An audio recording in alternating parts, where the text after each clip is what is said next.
আর কোনো আলোচনা না করে শোক প্রস্তাবে যে পার্লামেন্টটাকে অ্যাডজর্ন করেন। আজকে যেহেতু একজন প্রাক্তন সংসদ সদস্য প্রাক্তন স্পিকার ইন্তেকাল করেছেন, সেই জন্য আমরা সংসদ মুলতবি করি নেই। আমরা অতীতে দেখেছি পার্লামেন্ট চালক চলা অবস্থাতে যদি কোনো সাবেক স্পিকার ইন্তেকাল করেন তাহলে পার্লামেন্টে সব কাজ স্থগিত রেখে তার সম্বন্ধে শোক প্রস্তাব এনে বিরোধী দল এবং সরকারি দল উভয় আলোচনা করে সেদিনের জন্য পার্লামেন্টকে অ্যাডজর্ন করা হয়।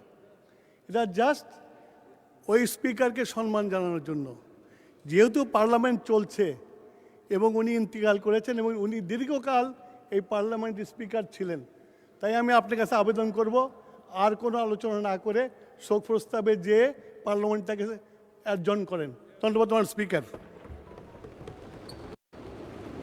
মাননীয় সদস্য, আমার যেটুকু অভিজ্ঞতা, সংসদে বিদ্যমান কোনো সংসদ সদস্য যদি ইন্তেকাল করেন তাহলে সেদিন আর সংসদ বসে না, সাথে সাথে সংসদ কার্যক্রম স্থগিত করা হয়।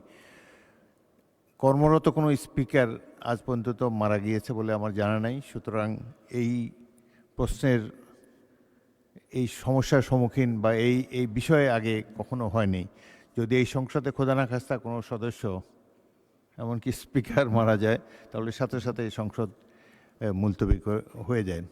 আজকে যেহেতু একজন প্রাক্তন সংসদ সদস্য প্রাক্তন স্পিকার ইন্তেকাল করেছেন, সেই জন্য আমরা সংসদ মুলতবি করি নেই। এ ব্যাপারে আলোচনা করব। আলোচনা করার পরেই অনেক আগেই সংসদের বাকি কার্যক্রম অনিষ্পন্ন রেখে মুলতবি করা হবে।